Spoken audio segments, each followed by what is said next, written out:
I think that the fear of pain for me is probably more prevalent because I don't like uncomfortable, right?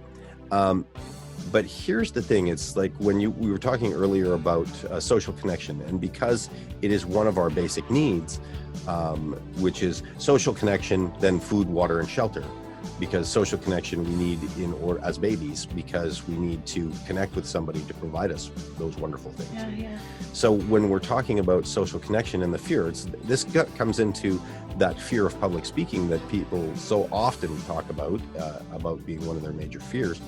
And it was, so what are we afraid of in that? We're afraid of being ostracized on a huge level. Because if you're in front of an audience of 100 people, that's being ostracized by 100 people, or being ostracized by one person can bring up that fear. Because at root of that, if you are up there standing alone in front of a group, or even one-on-one with another person, it's nothing but you and what you have said that someone has rejected. Yeah. And being rejected on the premise of who we think we are, it cuts to the quick.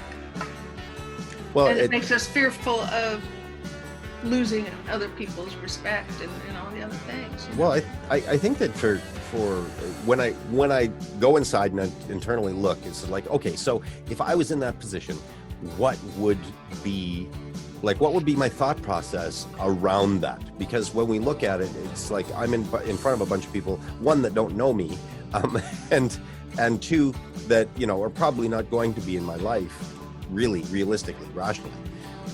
But when I'm up there and I'm afraid of being ostracized on that level by that many people telling me that I am not good enough, right?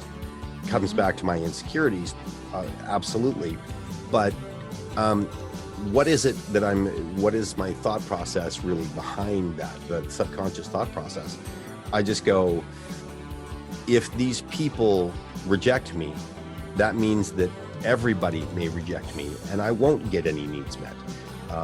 If I go down to a primal level, which will cause, for me, pain.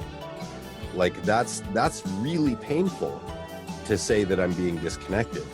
And so there's that pain that if we go back to our base function, and could if you're going to lead to death, if you're right? going to go even further than that, if we get rejected too much, then I might be in pain as I starve to death. Yeah, exactly. or as a saber-toothed tiger attacks me, Right. Yes. No, I totally get that. So in regards to how we talk about and understand fear, I mean, I think that our thought process, our conscious thought process really can help us through a lot of this, because we can rationalize a lot of the fear that's going on if we understand it as something that we can utilize in our lives as a flag to say, hey, pay attention here.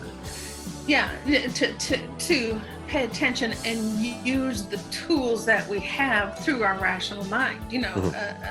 Simple things like take a deep breath, change your sponsoring thought, do the reset that we program that Nana and Joe do that I talked about in the love segment. There are things that we can do to mitigate, and most of them quite simple, except for changing our sponsoring thought. But